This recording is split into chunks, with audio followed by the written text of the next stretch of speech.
how they do it. Tapos yellow yung kulay.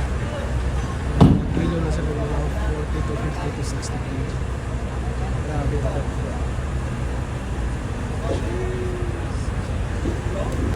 Ikan dire. Frozen na sila tanan. Mix o skipja o dinagto. After that, hanguon nila niya ibutang dito sa container. Walang big eye oh. Ay pabilog og dako. Lawas. So this is how they do it. Dinanikwan na nila. Para makuha lang.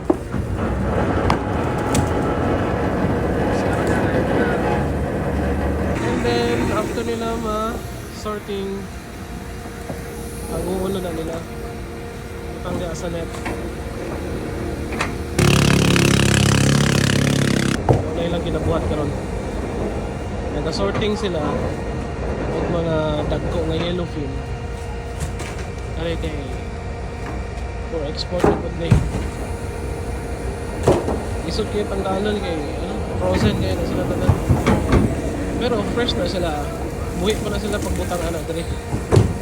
Namatay na sila sa tugnaw. Ara, muon na. Mga dagko nga yellowfin. For export. Amo na. So tayo na dali.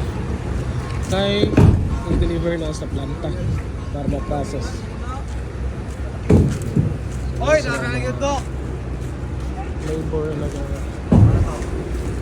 Muna yung si Jinky o Chiker. Ay, big eye nila. Okay lang ka kilo ni. Arakan, no? 40 din o. Kilo. I-open din siya. Ang big eye kay pabilog. Adra na sa taman. So, big eye dahil lubo ang ikaw kare tag-as. Gamay. Yan yung kukuha na ya. Tinggahian eh.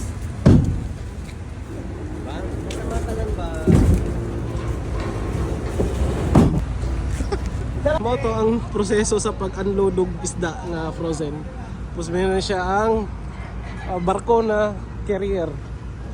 Nagadala og mga isda gikan sa fishing ground. So, that's it for today. Follow for more.